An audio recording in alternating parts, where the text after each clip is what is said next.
Kaushalya. Ahí está. Pero como él protegía el Dharma lo protegía a él. Y cuando uno está protegido por el Dharma, uno es completamente feliz en el mundo. Completamente feliz. Porque todo sale como tiene que salir. La gente quiere disfrutar del mundo material, pero no lo quiere hacer de una forma dármica y por eso es que sufre. Por ejemplo, los devas, los semidioses, ¿por qué tienen 10.000 años de felicidad en los planetas celestiales? Porque ellos hacen las cosas como Dios quiere, como Dios manda, que decían las abuelas, ¿no? Haz las cosas como Dios manda. Las abuelas tenían su yastra también, sus escrituras. Haz las cosas como Dios manda. Significa como corresponde. Entonces, cuando uno hace las cosas como Dios manda, obtenemos un resultado que es siempre favorable. Entonces, aquí tenemos a Dasarat, que hacía las cosas como Dios manda, pero algo funcionaba mal.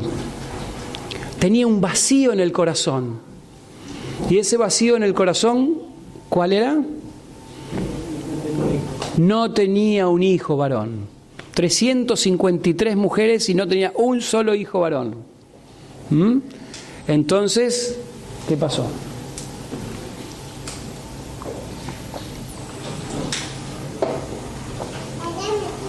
Dasarat llama a sus sacerdotes, Vajista Muni le dice: necesito tener un hijo varón, tengo que hacer lo que sea necesario para tener un hijo varón.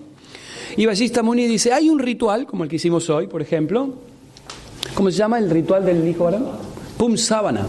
Hay un ritual, no para hacer, pero el padre tiene que ser puro, completamente puro. Y entonces dice, la mejor forma de ser puro completamente, tienes que hacer un sacrificio Ashvamedha. Ashvamedha significa que un rey, agarra un caballo y lo envía por todo el universo, por todo el planeta, ¿no? El caballo tiene que estar recorriendo durante todo el planeta por un año. Y al año tiene que regresar. Si el caballo regresa, significa que todos los reyes del planeta, cuando vieron al caballo, lo dejaron ir y aceptaron la supremacía del que envió el caballo. Por lo tanto, si todos los reyes aceptan al caballo de ese rey que lo envió, ese rey se transforma en el emperador de todo el planeta. ¿Me van siguiendo? Entonces, al hacer y cuando se hace ese sacrificio, no solo se envía el caballo, sino que se entregan toneladas de oro, toneladas de granos, palacios a todo el mundo, vacas, tierras, a todo el mundo. Entonces, Ashvamedha, uno tiene que tener mucho billete para hacer Ashvamedha, el sacrificio de Ashvamedha, ¿ok? Y eso lo hacen nada más que las personas más piadosas. Entonces, este Dasarat hace este Ashvamedha, este sacrificio, lo hace, y una vez que lo hace, dice: ahora estoy preparado, ahora podemos hacer este sacrificio de fuego, donde vamos a llamar a un hijo varón. En este sacrificio de fuego es una historia larga. La cuestión es que traen a un rishi llamado el rishi Shringi. Shringi significa cuerno. Era el rey, el rishi, el sabio con un cuerno. Que cuando era niño, les voy a contar la historia ya que estamos, de este rishi Shringi. El padre sabía que si él se involucraba con el sexo femenino, iba a estar en el horno, como dicen, ¿no? Se iba a enredar mucho con el sexo femenino. Entonces el padre lo mantenía solo en el bosque y lo hacía estudiar las escrituras. Y él era un brahmachari muy fuerte, este rishi Shringi. Entonces había un rey que sabía que la única forma de hacer llover no llovía hacía como 2 años en su reino y necesitaba agua. Y entonces los sabios le dijeron: el único que puede hacer que el agua caiga es el rishi Shringi, que es muy poderoso. Ok. Y dice: ¿y cómo hago para traer ese rishi Shringi? No, está en el bosque y su padre es muy celoso de él. Y dice: bueno, vamos a inventar algo para traerlo. Y entonces le mandan un montón de niñas jóvenes, doncelias, digamos, en la pubertad, o mejor dicho, en la flor de la edad. Le mandan esas niñas al rishi Shringi cuando el padre se había ido a buscar agua, a buscar leña. Y entonces este niño, Shingi, ¿no?, que estaba ahí, dice, cuando ve la belleza de estas niñas, dice, ¿y quiénes son ustedes? Nunca había visto una niña, una mujer en su vida. ¿Y quiénes son ustedes? Él dice, nosotros somos monjecitos de un ashram que está por aquí cerca. ¡Wow! Digo, la belleza que tienen, el aroma que tienen, el refinamiento para caminar y para hablar. Estoy cautivado por ustedes. Y dice, sí, salgamos a jugar. Salen, juegan y más o menos medio como que se relaciona el Rishi Shingi y ya había probado la fruta prohibida, por decirlo de alguna forma. Ya había sentido el aroma de una mujer, ya había sentido el refinamiento de una mujer, ya había visto lo que el padre no quería que vea, ¿no? Maya, la ilusión del sexo opuesto. Entonces dice, mi padre está por venir, quiero que ustedes lo vean. Entonces, no, nosotras nos tenemos que ir. Mañana venimos y seguimos charlando. Entonces se van estas niñas. Entonces cuando viene el padre, le cuenta, conocía a una, el padre, qué bueno, está bien. Al otro día vienen estas niñas y le dice, ¿te gustaría venir a conocer nuestro ashram? Sí, me encantaría. Y dice, bueno, ven con nosotros. Entonces el Rishi Shingi, cautivado por estos monjecitos, ¿no?, o brahmacheritos, él va cautivado, se sube a un bote, y ese bote cruza el río y lo llevan al reino de este Rompada. Rompada era el rey que estaba tratando de ver de qué forma podía hacer que llueva. Y cuando llegan, lo engañan. Y él nunca había visto eso, había quedado como anonadado por todo lo que veía, y el rey le dice, por favor, usted que es el mejor entre los sabios, cante los mantras necesarios para que llueva. Y el Rishi, tan bueno, tan bondadoso, cautivado todavía con todo lo que había visto, canta los mantras y empieza a llover, algo maravilloso. Entonces, eso fue otra historia aparte, ¿no?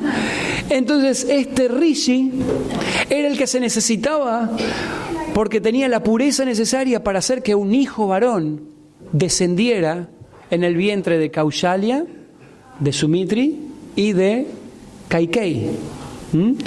Dasarath era completamente puro, era la personificación del Dharma. El Rishi era el perfecto. Vashista estaba ahí. Vashista es uno de los sabios más grandes que hay.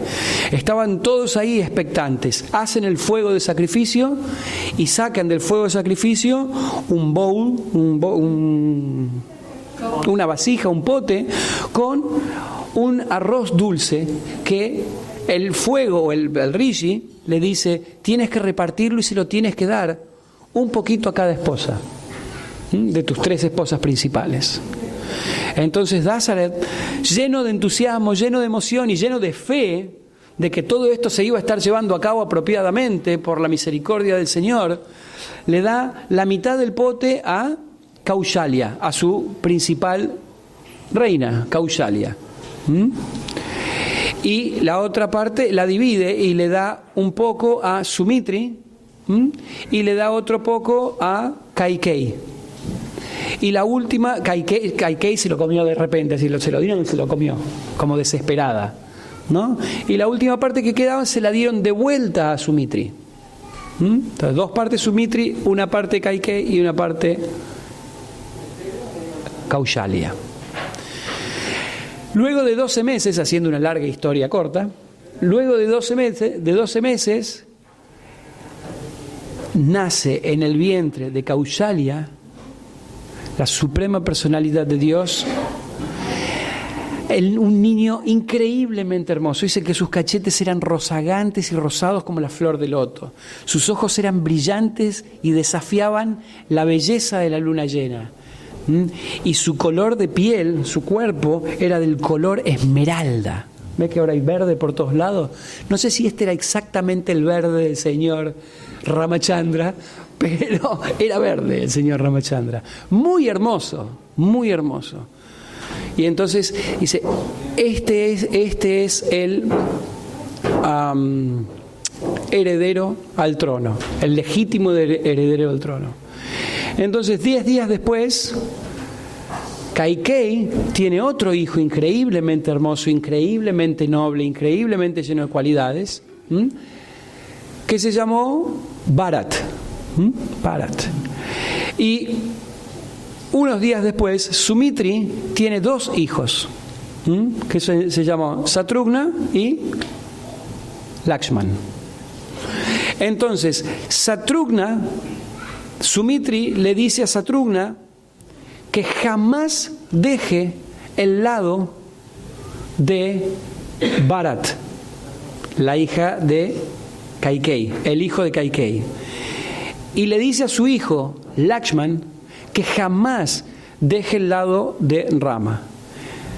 Sumitri era muy humilde y ella su existencia solo la concebía como para servir a los demás.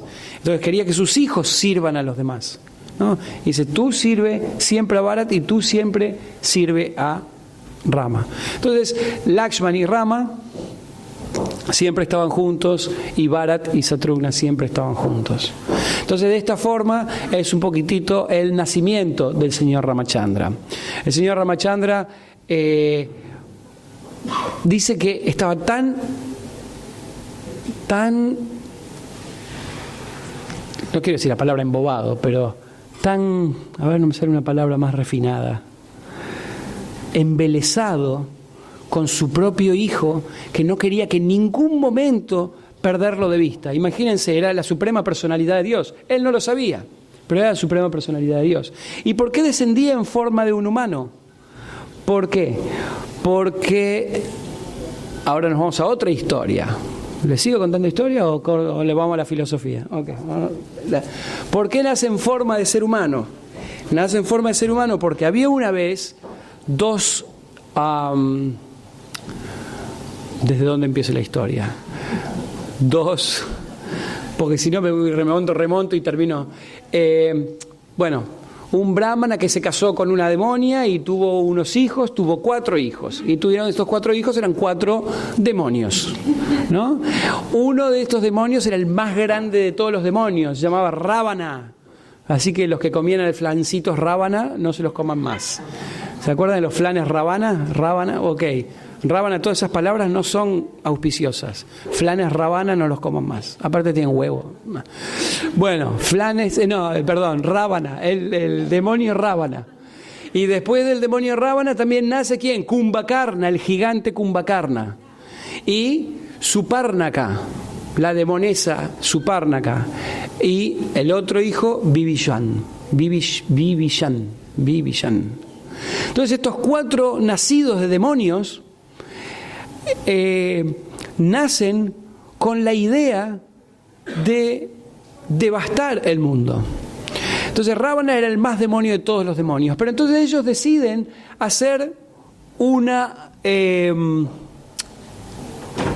sacrificio, unas austeridades para obtener bendiciones del Señor, para ser los más poderosos del mundo, para que nadie en el universo pueda sobrepasarlos. Entonces durante años, miles y miles de años hacen ellos austeridades, hasta que el señor Brahma, el creador del universo, aparece y le dice, ok, ¿qué es lo que quieren? Entonces a Ravana vamos a dejarlo último. Bueno, vamos a decir primero Ravana. Ravana, que era el más inteligente, ¿cómo? ¿Será el señor Shiva? Puede ser, puede ser el señor Shiva o el señor Brahma, algún deva de estos power, top. Y les dice, ok, ¿cuáles son las austeridades? Las austeridades que estás haciendo son demasiado, dime qué quieres. Y este demonio, que era muy inteligente, materialmente inteligente, porque los demonios son solo materialmente inteligentes, les dice, no quiero ser matado por ninguna entidad viviente conocida. No quiero ser matado ni por ningún deva ni por ningún demonio. Era tan inflado este Ravana, tan orgulloso este demonio, que evitó decir a los humanos y a los monos, porque ¿quién que un mono me va a venir a matar? No, ridículo. ¿Un humano, insignificante humano me va a venir a matar? No. Entonces se olvidó de decir no ser matado ni por humano ni por un mono, ¿no? Dijo que no sea matado ni por devas, de semidioses, ni por demonios. Dice, y eso es lo que yo quiero, y ser el más poderoso del mundo. Entonces, ok, que así sea. Pero cuando medio como que lo vio el señor Shiva o Brahma, yo creo que era Brahma, pero bueno, cuando vio que se venía medio pesada la mano, es como, no, era Brahma. Brahma le pide a Sarasvati que se meta en la lengua de Kumbhakarna y que le haga trabar la lengua. Y le haga trabar, porque si este pide algo y yo se lo tengo que dar, quizás me pide algo que va a poner en peligro todo el universo. Entonces Kumbhakarna empezó a hablar así, como no podía hablar, porque Sarasvati se le había sentado en su lengua, ¿no? Entonces Kumbhakarna empezó a enredarse y no sabía qué decir, y entonces todo lo que decía en sánscrito le salía al revés, ¿no? Y entonces él pedía una cosa, pero resultaba que era otra. Por ejemplo, pedía tener siempre muchísima comida, pero resultaba que lo dijo en sánscrito, lo dijo mal, y era que nunca iba a estar saciado con ningún tipo de cantidad de comida. Entonces, esa era una. Después, que siempre estar despierto para matar a todos y estar siempre pila. Pero lo dijo mal en sánscrito, así que siempre estaba durmiendo.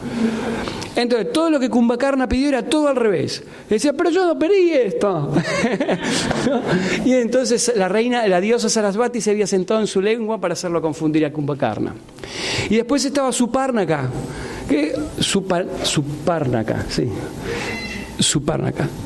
Surpanaka, ahí está, Surpanaka, que dijo, yo quiero ser muy, muy, muy hermosa y cambiar las formas a voluntad. Como quiera yo puedo cambiar la forma, cambiarme de cualquier forma. Y entonces el señor Brahma dijo, bueno, con estos tres ya tenemos para el universo, para tener en vilo a todo el universo. De hecho, eso es lo que sucedió. Ravana, Kumbhakarna, Supárnaka, Surpanaka, los tenía en vilo a todo el universo. Y entonces dice, ¿y tú qué deseas?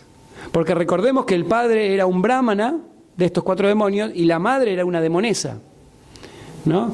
Entonces el cuarto nos salió bueno. Y el cuarto dice, yo lo único que quiero es siempre estar a los pies del lotos de la suprema personalidad de Dios y rendir devoción y sumisión ante Él. Y este fue Vivishwan, ¿no? Y Ravana lo mira y le dice, pero tú, ¿cómo que quieres ser sumiso a la suprema personalidad de Dios Vishnu?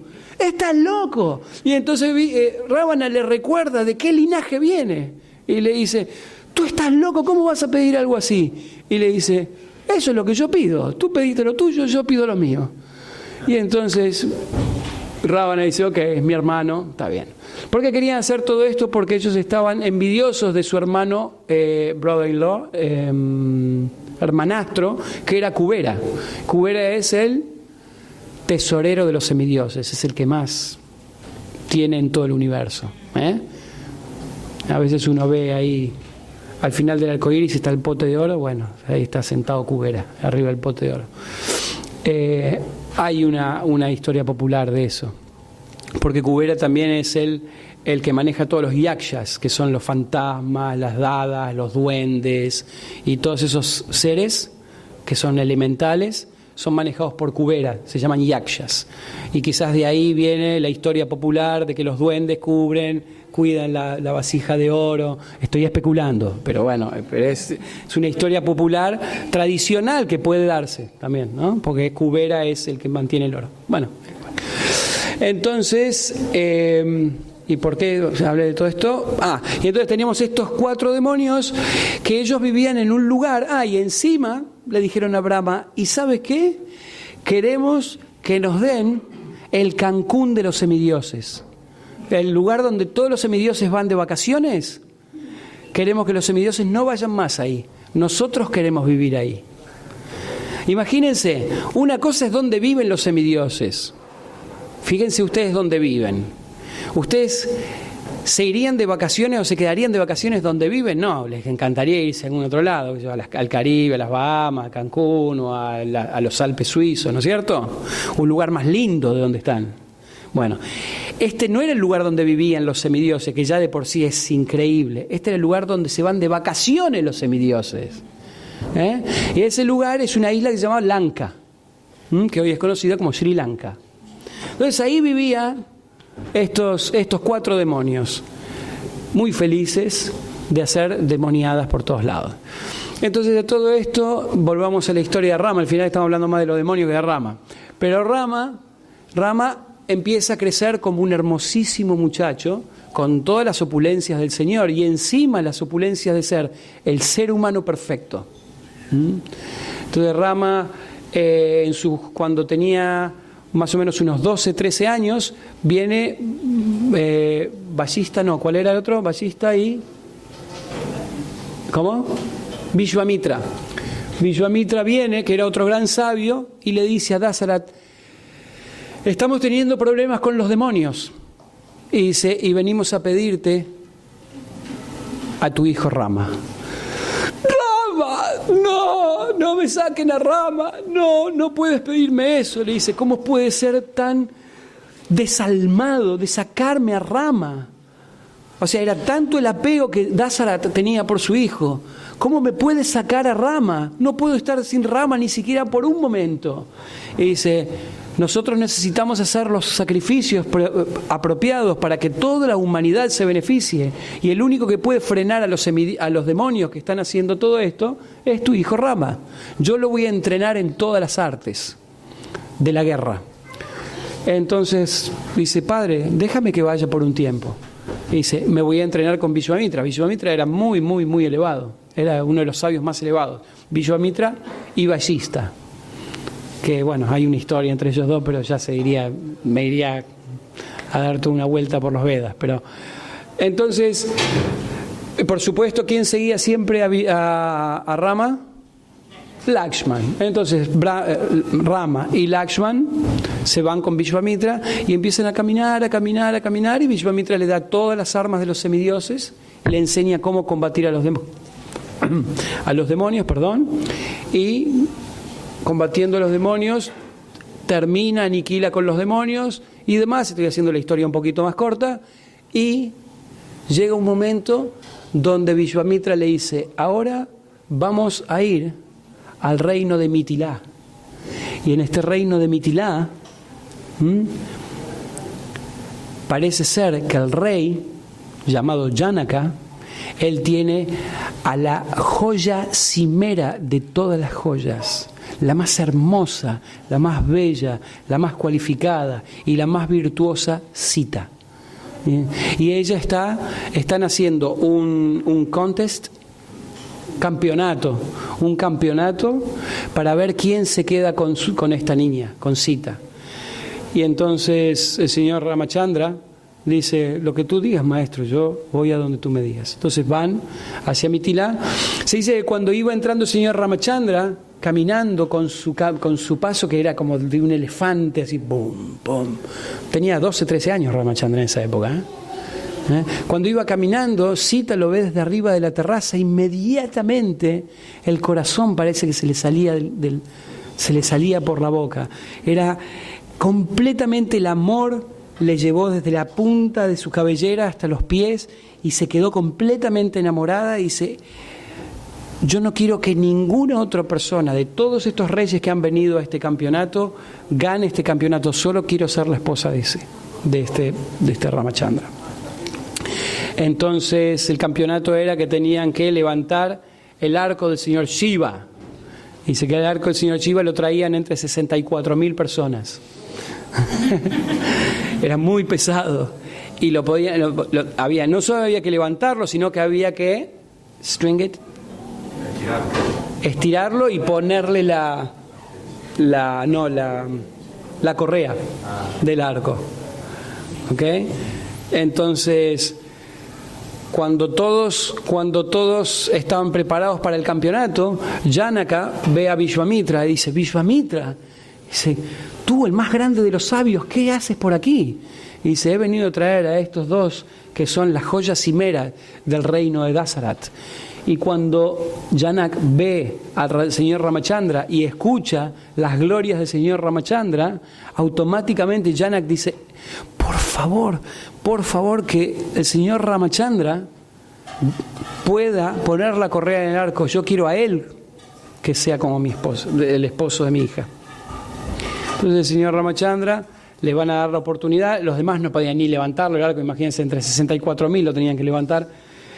no sé si eran 64.000, pero eran bastante. No sé si eran 6.464, no quiero especular, pero eran 6 y un 4. Algo que leí ahí. Pero mucha gente. No eran 64. Entre mucha gente levantaban el arco. Y el señor Ramachandra muy fácilmente, como un niño que agarra una pajita del piso, agarra el arco, lo levanta con la mano izquierda, lo dobla, le pone la correa y ¡pram! Parte el arco del señor Shiva. Y todos ¡wow! Y todos los demidioses del cielo tirando flores y flores y flores. Entonces ahí estaba, Sita Devi era ahora sí para el señor Ramachandra. Pero el señor Ramachandra, cuando iba a mirar a Sita Devi, el señor Ramachandra era de Cáncer. Cáncer es un signo muy humilde, muy tranquilo, muy tranquilo. Por eso el señor Ramachandra era, el otro día estábamos hablando con mi buena esposa, que sabe un poquito de esta astrología y todo. Entonces, qué raro Cáncer, un guerrero de Cáncer tan tranquilo. Y entonces estábamos haciendo el estudio que el señor Ramachandra era muy, muy tranquilo.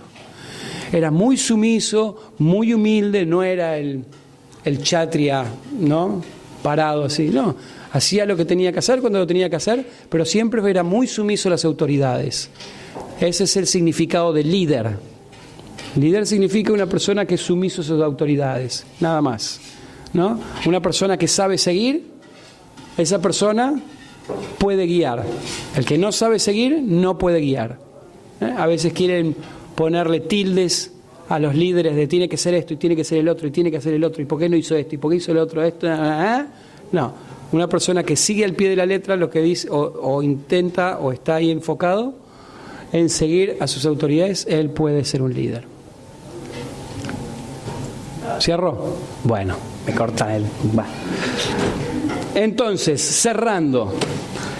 ¿Qué pasa? Y él era muy humilde, el señor. Y dice, por supuesto que acepto. El señor Ramachandra ya le había echado el ojo también, obvio. Estaba, el señor Sita es Lakshmi Devi, es la expansión de Lakshmi Devi. Entonces el señor Ramachandra dice, por supuesto que puedo desposarme, pero no sin antes traer a mi padre. Y que porque mi padre sabía que yo salía a ser entrenado en las armas y ahora no le puedo caer con una esposa. Entonces hasta que mi padre no venga yo no puedo hacer nada. Entonces Janak se quedó como, ¿cómo? ¿Cómo puede ser que me rechace a mi hija? No estamos rechazando, simplemente que venga Dasarat y que Dasarat diga que puede ser, este matrimonio puede ser.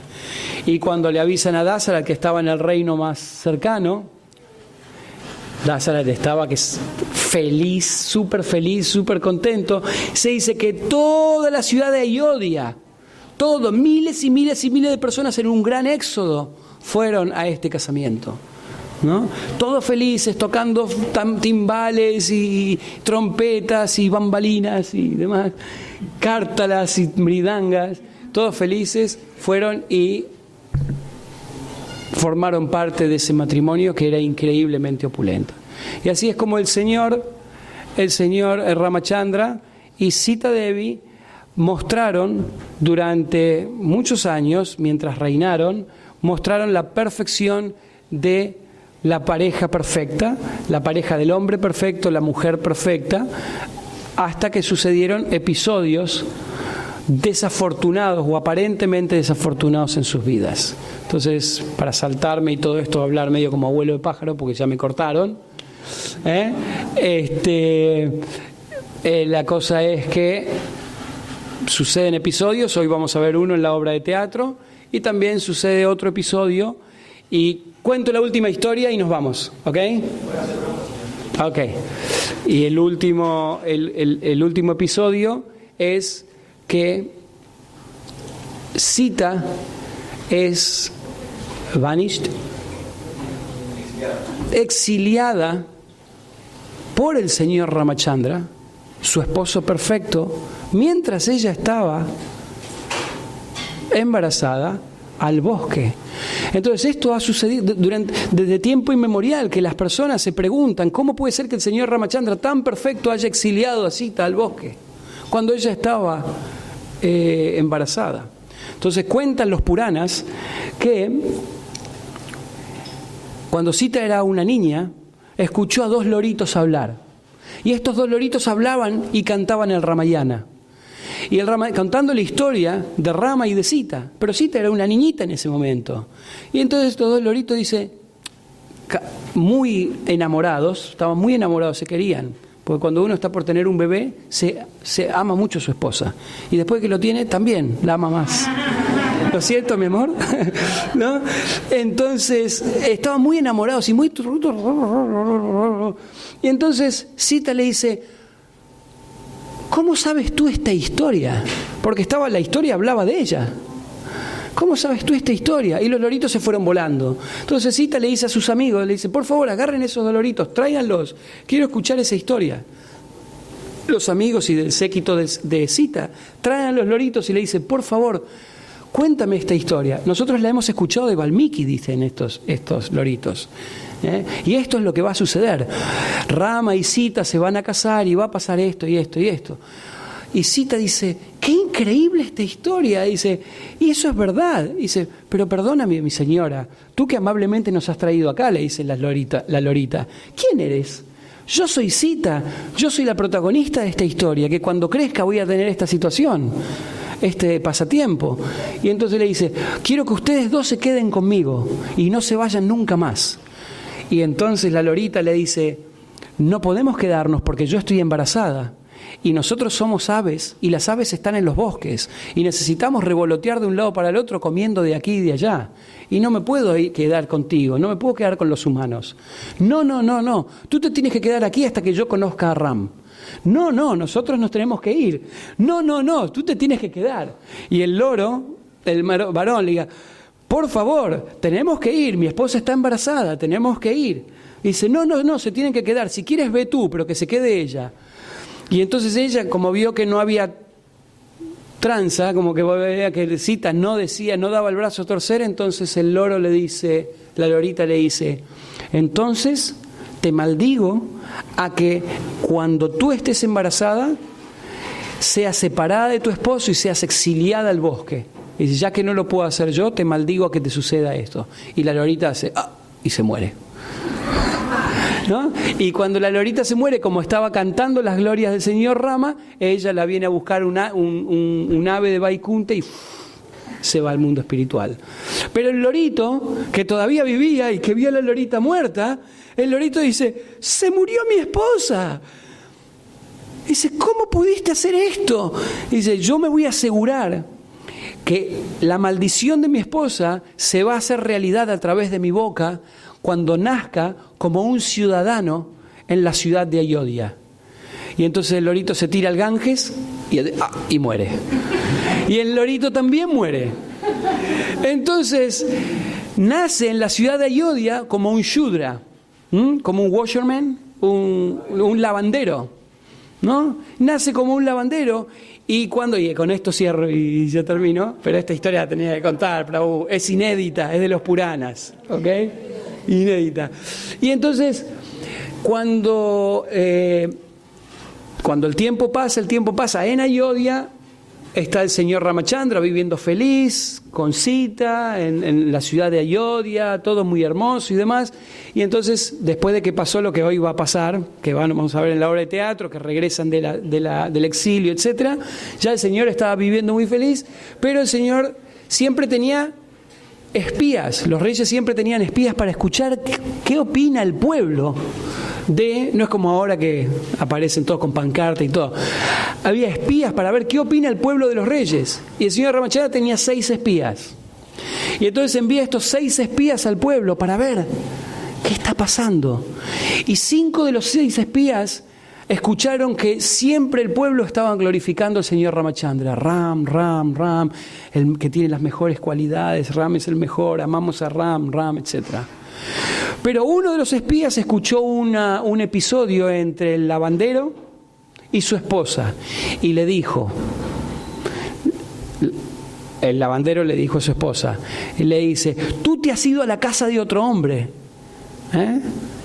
y tú ahora vuelves a mi casa y dice, yo no te permito que tú entres en mi casa. Yo no soy como Ram, que permitió que Sita, su esposa, esté con otro hombre, que ahora vamos a contar la historia, cuando Sita se la rapta el Rábana, el demonio Rábana, la rapta y se la lleva. Entonces Sita está con otro hombre, no está porque quiere, pero está con otro hombre. Pero el lavandero dice, yo no voy a permitir, yo no soy como Ram. Y entonces cuando este espía viene, los otros 5 espías le dicen, no le digas esto a Ramachandra, por favor, al señor Ramachandra. Y dice, se lo tengo que decir, no se lo digas. Entonces cuando entran los 6 espías, el señor Ramachandra estaba en el trono y ve la cara de ese y dice, tú tienes algo que no me quieres decir, dímelo. No, dímelo. No, dímelo. Y entonces los otros 5 le dicen, díselo.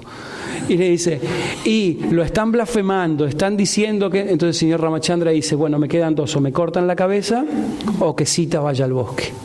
Y entonces ese es un episodio. Entonces Ramachandra embebe el sufrimiento humano del desapego material.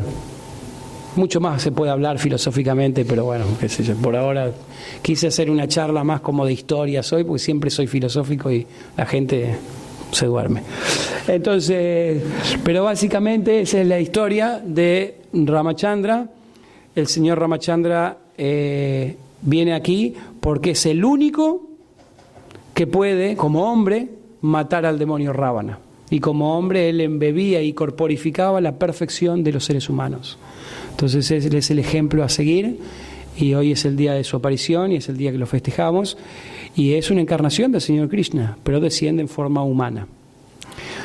Preguntas, comentarios.